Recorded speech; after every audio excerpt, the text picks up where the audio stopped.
हरिः ओं चन्द्रमः मनसो जातु शत्रो सूर्यो अजायत श्रोत्राहदायश्च प्राणस्य मुखादग्निरजायत दीपो ज्योतिरपरब्रह्म दीपो ज्योतिः जनार्दनः दीपो हरत मे पापं पूजः दीप नमोस्तुते शुभं भवतु कल्याणम् आरोग्यं शुभसम्पदम् आत्मज्योतिप्रकाशाय दीपज्योतिर्नमोस्तुते दीपज्योतिर नमोस्तुते।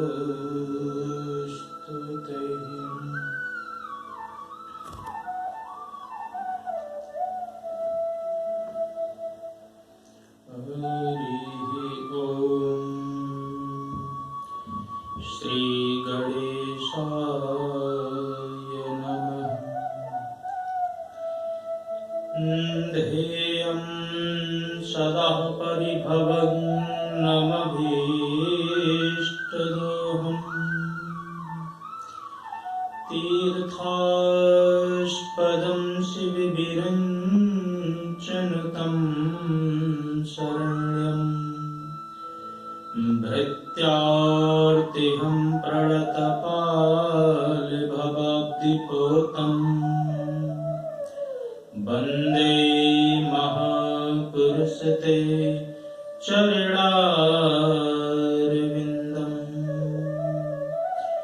नारायणं नमस्कृत्यं नरं चैव नरोत्तमं देवीं सरस्वतीं व्यासं ततो जयमुदीरयेत्। वंशे विभूषितकरान्नवनीरदाभात् पीताम्बरधरुडबिम्बफलाधरोष्ठम् पूर्णेन्दुसुन्दरमुखादरविन्दनेत्रात् कृष्णात् परं किमपि तत्त्वमहं न जाने। ठाकुर हमें न भूलियो चाहे लाख लोग मिल जाएं, तुम पर असी हम बहुत हैं, तुम्हें छोड़ कहाँ जाएं। सब द्वार निको छाड़ के आयो तेरे ही द्वार। हे यशोमती के लाडले जरा मेरी ओर निहार। आइए हनुमंत विराजिए, कथा कहूँ मत ही अनुसार। प्रेम भरी गादी धरूं, सुविराजिए पवन कुमार। सुविराजिए पवन कुमार। बोल कृष्ण कन्हैया लाल की जय।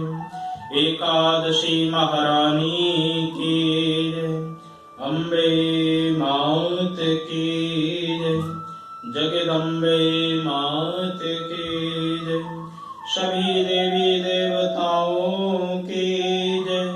जगदियां जोता वाली माता तुम्हारी सदा ही जय। जय जय श्री राधे, जय जय श्री राधे, जय जय श्री राधे श्याम। परम मंगल में आए हुए समस्त भगवत चरणानुरागी भक्त वृंद एवं भक्तमती माताएं बहनें, आज के जो कि आषाढ़ मास के शुक्ल पक्ष की एकादशी है, इस एकादशी का नाम पद्मा एकादशी, देवशैनी एकादशी, हरिशैनी एकादशी आदि आदि कई नामों से इसको जाना जाता है। बड़ी ही मार्मिक कथा है आज के एकादशी की। महाराज युधिष्ठिर जी अनेकानेक एकादशियों की कथा सुनने के पश्चात भगवान श्री कृष्ण से प्रार्थना करते हैं, कहते हैं कि जो आषाढ़ शुक्ल पक्ष की जो एकादशी है, इस एकादशी का क्या महत्व है, इसकी पूजा कैसे करनी चाहिए, व्रत कैसे करना चाहिए और इस व्रत को करने से जीव का उद्धार किस प्रकार से हो पाता है, कृपा करके हमें सब बताइए। भगवान कहते हैं कि ये बहुत सुंदर कथा है एकादशी की, ध्यान पूर्वक सुनो। आज मैं वही कथा तुम्हें सुनाऊंगा जो ब्रह्मा जी ने कभी नारद जी को सुनाई थी। जब नारद जी ब्रह्मा जी से जीवों के उद्धार के लिए प्रश्न कर रहे थे, तो ब्रह्मा जी ने एक ऐसा व्रत सुनाया था जिसके व्रत अनुष्ठान करने से जीव के समस्त पाप ताप संताप नष्ट हो जाते हैं और जो जीव नरकगामी है, नरक में गए हुए हैं, भगवान की कृपा से, श्री हरि की कृपा से, एकादशी महारानी की कृपा से उनके भी समस्त पाप ताप संताप नष्ट हो जाते हैं और जो भी उनके निमित्त इस एकादशी का व्रत करता है उसका फल उनको सीधा ही प्राप्त होता है। यही मार्ग कथा ब्रह्मा जी नारद जी को सुना रहे हैं। तो आज की जो कथा है वो देवशयनी एकादशी की कथा है। देवशयनी एकादशी में भगवान आज के दिन से 4 महीने के लिए योग निद्रा में प्रवेश कर जाते हैं। अपना समस्त दायित्व भगवान शंकर जी के कंधों पर छोड़ करके भगवान श्री हरि विष्णु जी योग निद्रा में प्रवेश करते हैं। तो इसीलिए आज के दिन से अनेकानेक शुभ कर्म के लिए ज्योतिष शास्त्र उन्हें वर्जित बताता है कि उन्हें नहीं करना चाहिए, जैसे लग्न, विवाह, गृह निर्माण, गृह प्रवेश, यज्ञोपवीत संस्कार आदि आदि। कोई भी नया काम इन 4 महीनों के लिए वर्जित है। कोई भी नया काम इन 4 महीनों में शुरू नहीं करना चाहिए, क्योंकि भगवान श्री हरि योग निद्रा में प्रवेश होते हैं।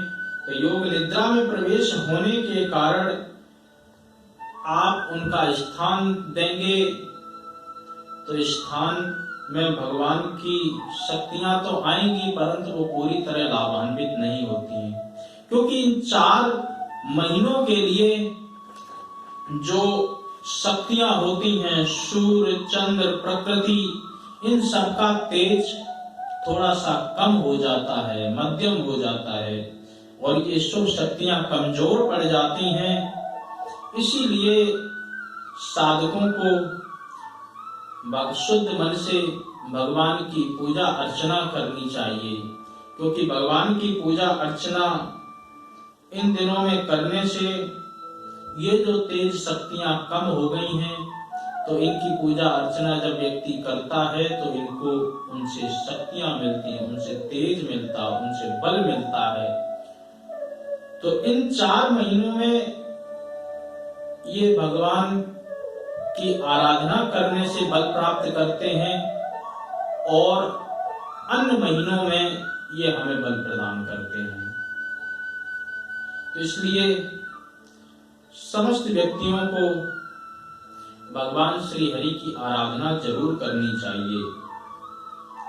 व्यक्ति आज के दिन भगवान श्री हरि को पीले वस्त्र पहनाते हैं, पीली वस्तुओं को चढ़ाते हैं और एक सफेद सुंदर सैया भी बनाते हैं और बना करके उन्हें विश्राम कराते हैं। धूप दीप नैवेद्य आदि आदि षोडशोपचार से उनकी पूजा करते हैं। इन सब को करने से जीव के समस्त मनोरथ पूर्ण हो जाते हैं और सारे मनोरथों को पूर्ण करके वह भगवान की कृपा का अनुयायी बन जाता है। भगवान की कृपा उसको सहज मिलने लगती है। इसलिए भगवान की कृपा को प्राप्त करने के लिए एकादशी महारानी का सानिध्य प्रत्येक व्यक्ति को अवश्य लेना चाहिए, क्योंकि इस व्रत को करने से एक तो आपकी मानसिक और शारीरिक शुद्धि होती है, इसी के साथ ही साथ भगवान के आप समीप पहुंच जाते हैं। जब आप व्रत करते हैं, व्रत का मतलब उपवास, उपवास कहो या व्रत कहो, व्रत का मतलब है बंधन। आप कठिन नियमों में अपने आप को बांध लेते हैं। जब आप कठिन नियमों में बांधते हैं तो आपका सुदृढ़ एक लक्ष्य होता है कि हमें आज के दिन ये नहीं खाना है, आज के दिन हमें अन्न नहीं खाना है, आज के दिन हमें झूठ नहीं बोलना है, आज के दिन हमें किसी भी पाप कर्म को नहीं करना है। क्यों? क्योंकि आपने एक कठिन व्रत लिया हुआ है, आपने एक ऐसा संकल्प लिया हुआ है। तो मानसिक एवं शारीरिक शुद्धि के साथ साथ ये व्रत आपको पाप कर्म करने से भी बचाते हैं। पाप कर्म के साथ साथ ये आपको गलत दिशाओं पर जाने से भी बचाते हैं। इसलिए प्रत्येक व्यक्ति को भगवान श्री हरि की पूजा करनी चाहिए, भगवान विष्णु जी का ध्यान करना चाहिए, एकादशी महारानी का व्रत करना चाहिए। व्रत के अनेकानेक लाभ हैं, इसलिए उपवास बहुत जरूरी है। उप माने होता है समीप, वास माने बैठ जाना या निवास करना। किसके समीप बैठ जाना? भगवान के समीप बैठ जाने का नाम ही उपवास है। और भगवान के समीप व्यक्ति कब बैठेगा? जब उसकी बुद्धि शुद्ध होगी, मन शुद्ध होगा, अंतःकरण चित्त आदि आदि सब कुछ शुद्ध होंगे। काम क्रोध दोष लोभ मोह मद आदि जब ये धीरे धीरे इनका क्षरण होता जाएगा, जब इनका धीरे धीरे बल कम पड़ता जाएगा, तो आपकी बुद्धि शुद्ध हो जाएगी और आप भगवान के समीप निवास करने लगेंगे। इसी का नाम व्रत है। तो प्रत्येक व्यक्ति को व्रत करना चाहिए। व्रत करने से अनेकानेक कार्य बन जाते हैं जीव के, और भगवान की कृपा सहज उन जीवों को प्राप्त हो जाती है। तो आज की एकादशी की कथा में हम सब प्रवेश करें। ये कथा पौराणिक है, जो कि पुराणों में ये वर्णन है कि सूर्यवंश में मानधाता नाम के एक चक्रवर्ती राजा हुए। वे सत्यवादी और महान प्रतापी थे। अपनी प्रजा का पुत्रवत वह पालन किया करते थे। प्रजा में धन धान से भरपूर और सभी प्रकार से उनका राज अच्छी तरह चल रहा था। सभी प्रजा सुखी थी। राज्य में कभी अकाल नहीं पड़ता था, क्योंकि यदि राजा धर्मनिष्ठ होगा, धर्म के अनुरूप राजा यदि कार्य करेगा, तो भगवान की उस राज्य पर सदा सर्वदा कृपा बनी रहती है। परंतु जैसे जैसे भगवान का अनुसरण करना व्यक्ति कम कर देता है, मनमाना आचरण करने लगता है, नियम और शास्त्र आदियों को नहीं मानता है, तो धीरे धीरे भगवान की कृपा का भी जो दायरा है वो धीरे धीरे कम होने लगता है। यही उस राज्य में भी हुआ। उस राज्य में लोग नियम अनुशासन का पालन करने में आनाकानी करने लगे। धीरे धीरे वो नियम का पालन नहीं करते थे। परिणाम क्या हुआ? 3 वर्षों तक वहां पर कोई बारिश नहीं हुई। जब बारिश नहीं हुई तो परिणाम स्वरूप वहां पर अकाल पड़ गया। प्रजा में अन्न की कमी हो गई। अन्न की कमी के कारण सभी वहां पर दुखित हो गए। अन्न न होने से यज्ञादि भी नहीं हो पाए। अब दुखित पीड़ित प्रजा सभी राजा के पास में पहुंची।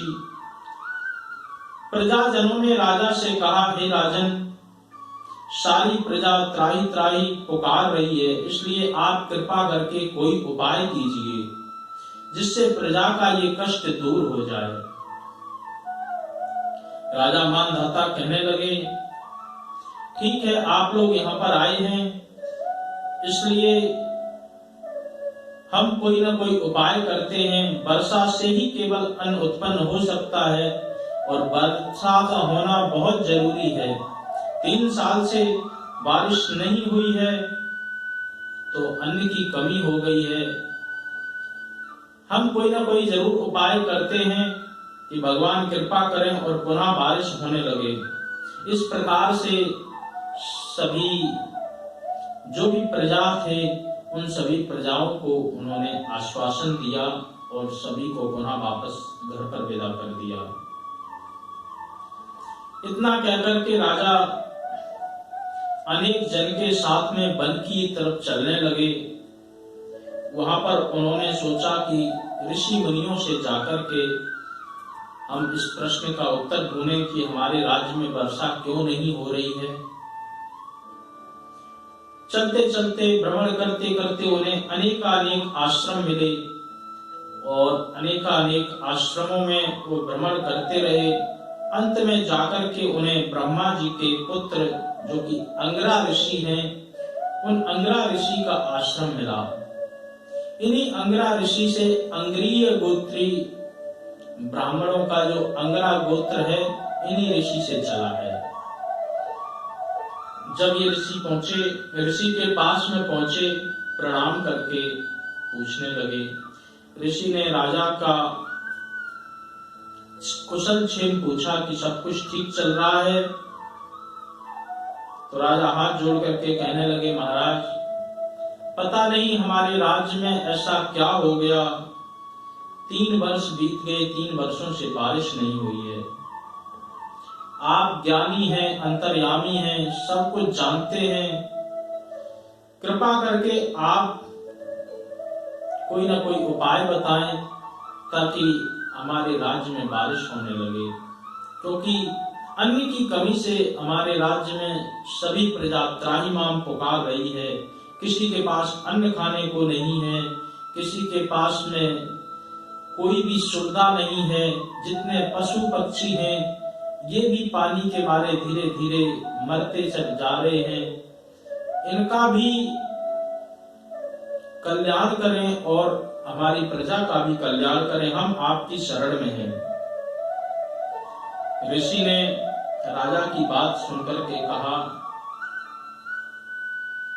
कि हे राजन, शास्त्रों में कहा गया है कि जब भी धर्मानुसार आचरण नहीं होगा तो फिर प्रकृति उन्हें दंडित करती है। इसी प्रकार का कार्य तुम्हारे राज्य में भी हो रहा है। जो प्रजा है तुम्हारी वो मनमानी करती है, वो धर्म के आचरण पर नहीं चलती है। जो अन्य जाति के लोग हैं, जैसे शूद्र आदि जो लोग हैं, उनको जो कार्य करना चाहिए वो अपना कार्य छोड़ करके दूसरों का कार्य करने लगते हैं और दूसरों का कार्य अपना अधिकार समझ के करते हैं।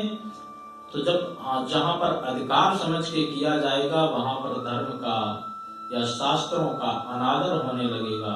जब धर्म का शास्त्रों का अनादर होने लगता है तो परमात्मा और प्रकृति दोनों दंड देती है। इसलिए तुम्हारे राज्य में प्रजा ठीक से धर्म का अनुसरण नहीं कर रही, धर्म का पालन नहीं कर रही है। उन्हें धर्म का पालन कराएं और धर्म का पालन कराने के साथ साथ में जो भी कार्य जिसको अच्छी तरह सौंपा है उससे उस कार्य के बारे में पूछते भी रहें।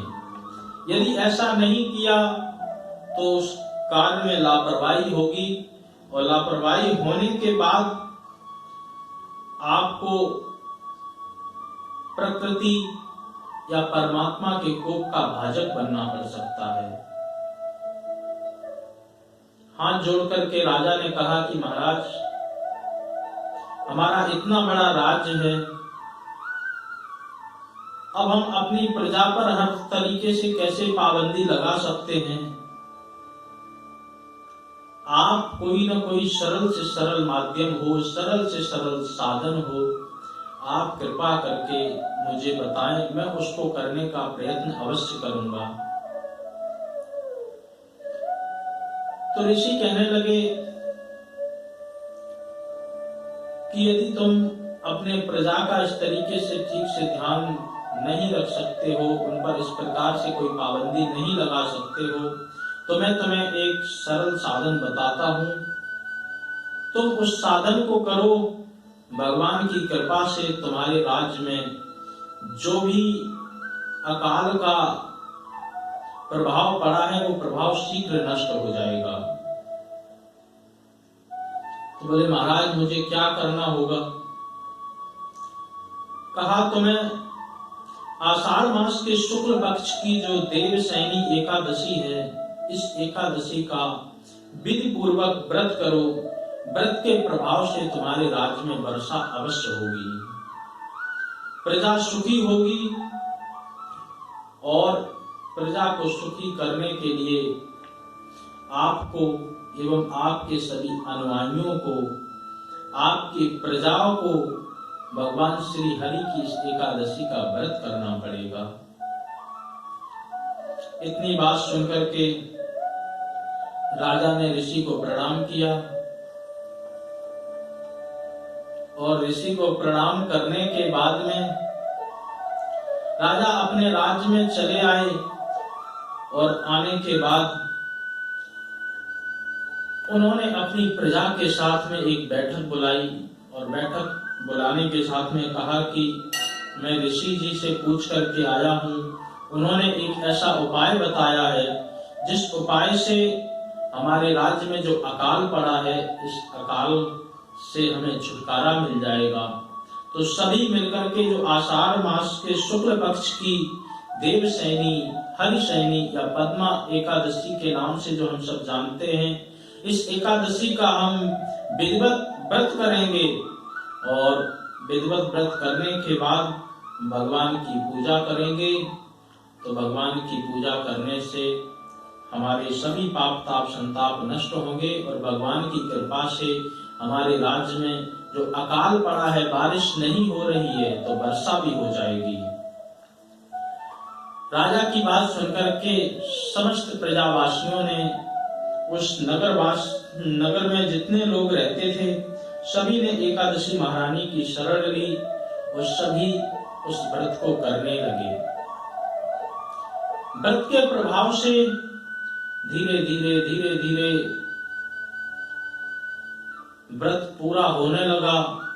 भगवान की सभी ने पूजा की, विधिवत पूजा करके फूल फल सामग्री चढ़ाई, और सामग्री चढ़ाने के बाद में संध्या के समय बहुत विधिवत पूजा की, पूरे दिन उपवास किया।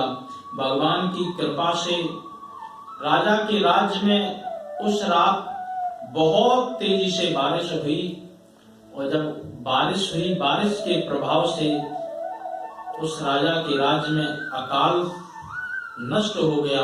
सभी प्रजा सुखी हो गई, और प्रजा ने पुनः अन्न धन आदि एकत्रित किया, और भगवान के यज्ञ आदि सभी प्रकार के जो भगवान के पूजन वंदन याचन करने के जो माध्यम हैं, उन सभी को विधिवत पुनः प्रारंभ कर दिया।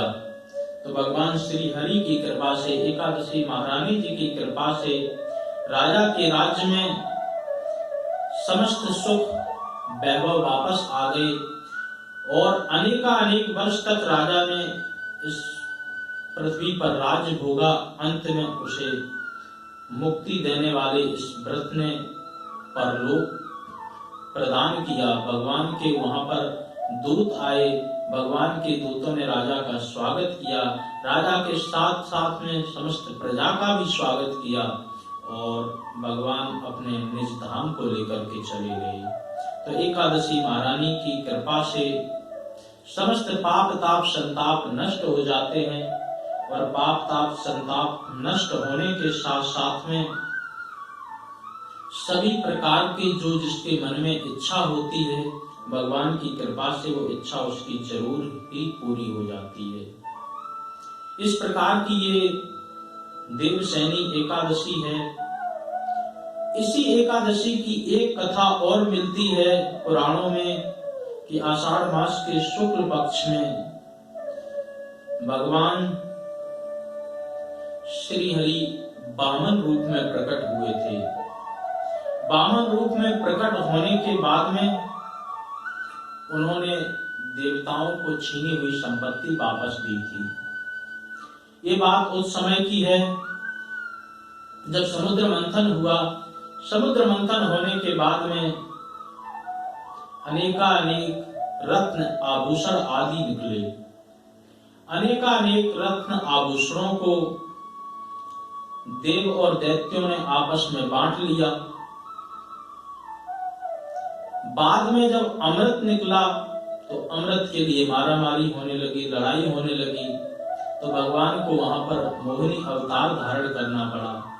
मोहिनी अवतार धारण करने के बाद भगवान ने चालाकी से देवताओं को अमृत प्रदान कराया और सभी अमृत पी करके सारे देवता अमरत्व को प्राप्त हो गए और कहा कि ये दैत्य जो हैं इनसे अभी आप युद्ध करो।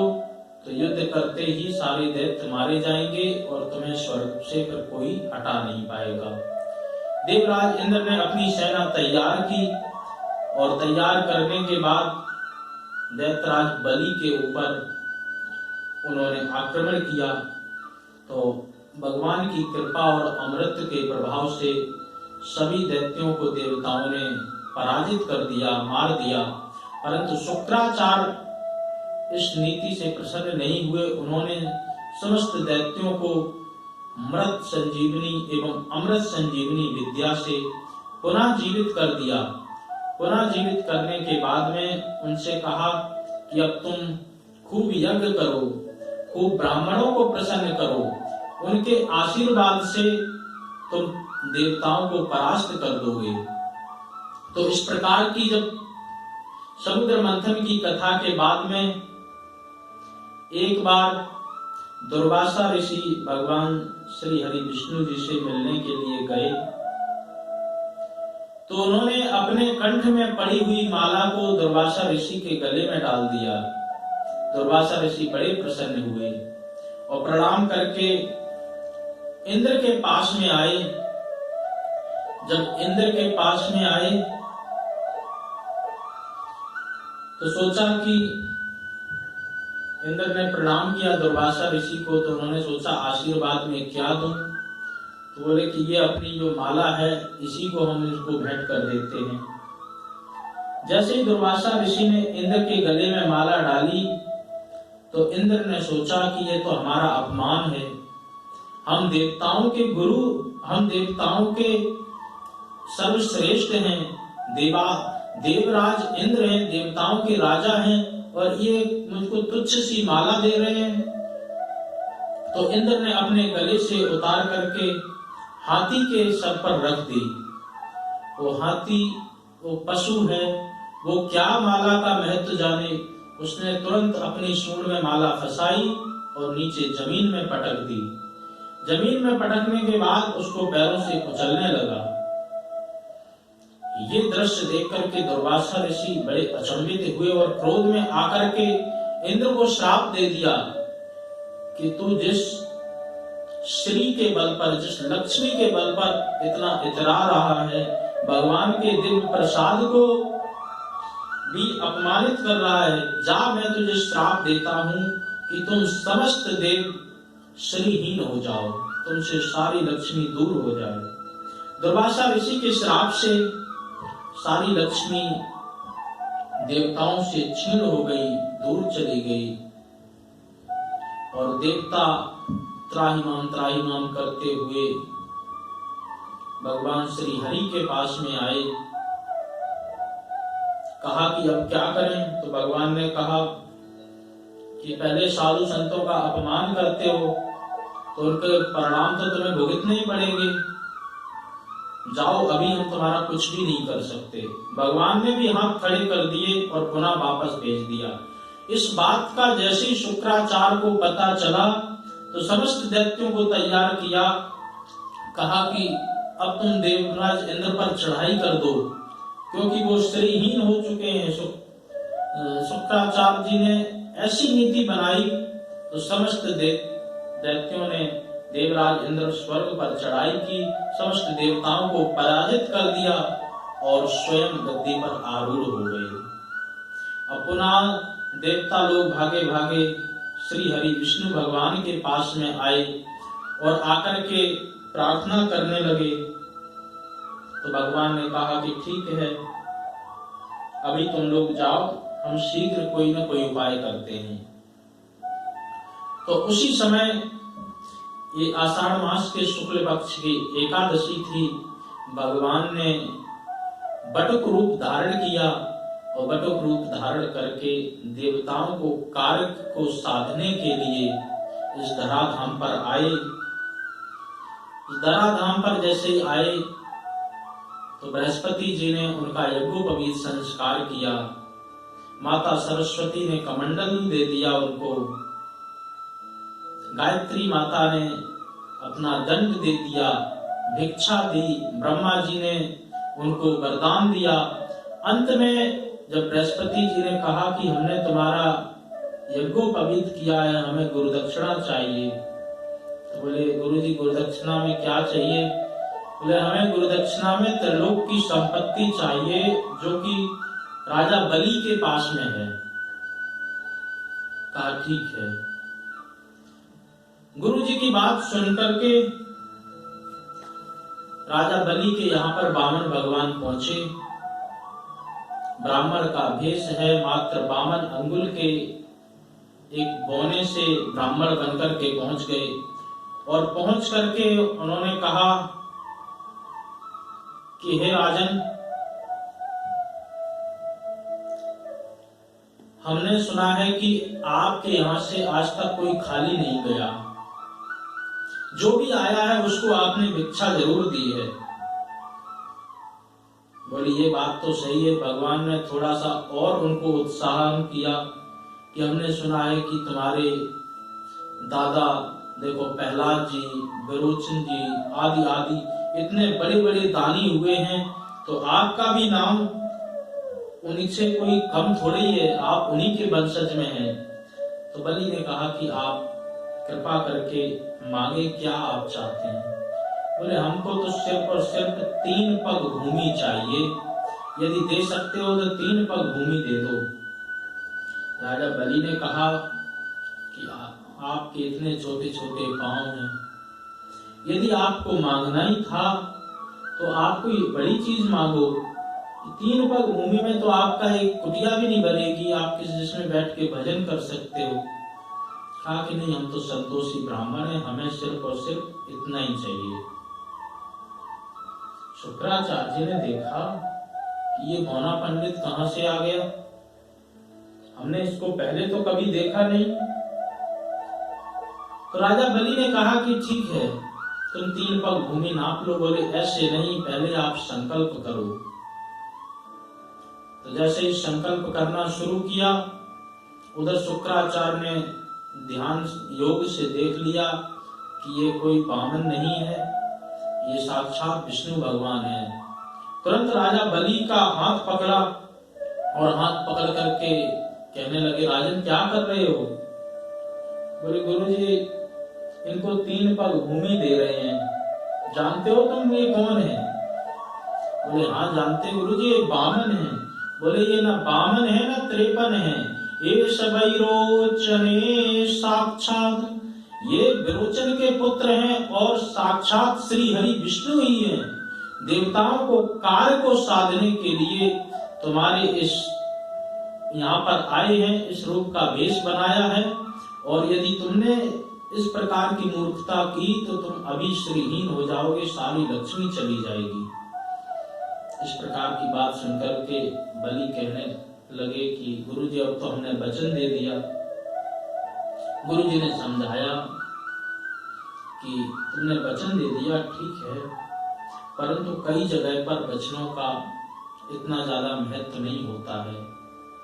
किसी से हंसी मजाक कर रहे हो, किसी के प्राण संकट में हो, या फिर अपनी पत्नी से कभी झूठ बोलना पड़े या फिर किसी की जीविका बचाने के लिए झूठ बोलना पड़े, तो ऐसी जगह झूठ बोलने से कोई अपराध नहीं लगता है। उसके बाद बहुत समझाने पर भी राजा बलि नहीं माने, तो फिर कहा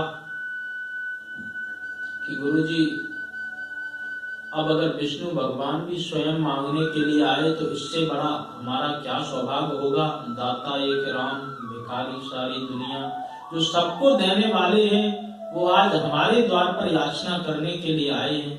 अब जो कुछ भी हो जाए हम तो इनको अपेक्षा में 3 पग भूमि देकर के ही रहेंगे। शुक्राचार्य को क्रोध आ गया। क्रोध आकर के अपने शिष्य को डांटने लगे, परंतु फिर भी वो नहीं माना। तो जैसे ही संकल्प के लिए जल हाथ में डाला तो शुक्राचार्य सूक्ष्म रूप बना करके उस जल के पात्र में जहां से जल गिरता था वहीं पर बैठ करके उसको अवरुद्ध कर दिया। भगवान ने देख लिया और देख करके कहा, राजा बलि ने पूछा कि ये जल तो निकल ही नहीं रहा। भगवान ने कहा कि ये जो है ना पुराना बर्तन हो गया, हो सकता कुछ अटक गया हो। तो कुशा की एक सीख निकाल करके जैसे ही उस छिद्र पर मारी, शुक्राचार्य की एक आंख, गोविंदाय नमो नमः, एक आंख शुक्राचार्य की फूट गई। और शुक्राचार्य की आंख फूटी, वैसे ही शुक्राचार्य वहां से भागे और भाग करके वो दूर से देखने लगे, कहने लगे, दे कोई रहा है, ले कोई रहा है, मैंने आंख अपनी वैसे ही फटवा ली। दूसरा भावार्थ ये समझे कि भक्त और भगवान के बीच में अवरुद्ध बन रहे थे शुक्राचार्य अज्ञानता के कारण। तो भगवान ने कहा कि ये अज्ञान की आंख है, इस आंख का तो फूटना ही अच्छा है। भगवान ने उनकी आंख फोड़ दी। उसके बाद में जैसे ही राजा बलि ने संकल्प लिया, भगवान ने विराट रूप बनाया और विराट रूप बना करके एक पग में अतल सुतल बितल तलातल रसातल पाताल आदि सभी जो नीचे के लोग हैं वो सारे नाप लिए। दूसरे पग में भू भुवा स्वा महाजना तपा और सत्यम ऊपर के सभी 7 लोगों को नाप लिया। 2 पग में ही सारी भूमि को और सारी संपत्ति को, सारे आकाश को नाप लिया। अब कहा कि तुमने 3 पग भूमि देने का मुझे वचन दिया था, देखो 2 पग में ही हमने सारी भूमि नाप ली तुम्हारी, अब तीसरे पग को हम कहाँ रखें। तो राजा बलि ने हाथ जोड़ करके प्रार्थना की कि हमने सुना है कि दान की वस्तु से देने वाले का ज्यादा महत्व होता है। मैंने आपको वस्तु दान की है, अपना दान नहीं किया, तो तीसरा पग आप हमारे सर पर ही धारण कर लें। तो जैसे ही तीसरा पग भगवान ने बलि के सर पर धारण किया तो बलि ने वहां अपने आप को भी दान कर दिया। उसी दिन से ये शब्द पड़ा बलिदान, जो अपने आप को, अपने सर्वस्व के साथ साथ अपने स्वयं को भी दान कर दे, उसी का नाम बलिदान है। तो बलि ने इस प्रकार से भगवान को अपने आप समर्पित कर दिया। भगवान बड़े प्रसन्न हुए, कहा कि बलि वरदान मांगो। तो बलि ने वरदान मांगा कि हम राज्य करें और आपकी इस छवि को सदा निहारते रहें। भगवान ने कहा ठीक है, तुम जाओ, अगले मनमंत्र के राजा बनोगे और हम तुम्हारे द्वार पर खड़े होकर के सदा पहरेदारी करेंगे, तो आते जाते तुम हमें सब देखते रहोगे। ये बात जैसे ही नारद जी को पता चली तो नारद जी ने लक्ष्मी जी को बताई। तो लक्ष्मी जी रक्षाबंधन के समय पर बलि के पास में आई, बलि को भाई बना करके राखी बांधी और भगवान को वहां से, उस राज्य से रिहा करवाया। तभी से रक्षाबंधन का भी महत्व शुरू हो गया। तो इस प्रकार की कथा बलि जी के द्वारा वामन भगवान को भूमि प्रदान करने की जो कथा है वो भी शास्त्रों में इस देवशयनी एकादशी के दिन ही मिलती है। तो इसलिए भगवान का विशेष महत्व है। आज के दिन भगवान योग निद्रा में प्रवेश करेंगे और सारा अपना दायित्व भगवान शंकर जी को देकर के जाते हैं। इसलिए इन 4 महीनों तक सभी शुभ कार्य हैं उनको बहुत ज्यादा नहीं किया जाता है। और इसी के साथ साथ में इन 4 महीनों में साधु संत एक प्रजापत्र चंद्रायन व्रत भी करते हैं। प्रजापत्र चंद्रायन व्रत अधिक कठोर होता है। उस व्रत को करने के लिए व्यक्ति को क्या करना होता है, वो 12 दिन में व्रत करते हैं। 12 दिन का व्रत किया जाता है, उसमें वो एक दिन सिर्फ और सिर्फ 1 ग्रास ही आहार लेते हैं, दूसरे दिन दूसरा ग्रास, तीसरे दिन तीसरा ग्रास, ऐसे करते करते 12 दिन केवल और केवल 12 ग्रास ही धारण कर खाते हैं। या फिर कई लोग 26 दिन का और कई लोग 28 दिन का भी ये चातुर्मास का जो चंद्रायन पद्धति से व्रत है, इस व्रत को करते हैं। तो जिस प्रकार से सीधा किया जाता है, जैसे किसी ने 26 दिन का किया तो पहले दिन 1 ही ग्रास भोजन करेगा और दूसरे दिन दूसरा, तीसरे दिन तीसरा, ऐसे 26वें दिन केवल 26 ग्रास खाएगा। और इस व्रत को पूर्ण करने से ऐसी मान्यता है, साधु संत अपने तेज तप को प्राप्त करते हैं, अपने ब्रह्मचर्य का पालन विधि विधान से कर लेते हैं और भगवान की कृपा में वो सदा सर्वदा लीन रहते हैं। कई साधु संत इन चतुर्मास में मौन व्रत भी करते हैं। 4 महीने तक का उनका चतुर्मास पारायण होता है, जिसमें वो 4 महीने तक कुछ भी बोलते नहीं है। कुछ भी बोलना पड़ता है तो लिख करके ही अपना संकेत देते हैं और इस प्रकार से व्रत को पूर्ण करते हैं। क्योंकि ये 4 महीनों में सूर्य, चंद्र, तेज, प्रकृति, इन सब का जो बल है वो कम हो जाता है, क्षीण हो जाता है। तो इन सब को बल प्रदान करने के लिए, प्रकृति को बल प्रदान करने के लिए साधु संत अपने अंश से योगदान देते, अपनी अपनी तपस्या से योगदान देते हैं। क्योंकि साधु संतों का जीवन तो हमेशा दूसरों के कल्याण के लिए ही होता है। जैसे प्रकृति का जन्म दूसरों के कल्याण के लिए हुआ।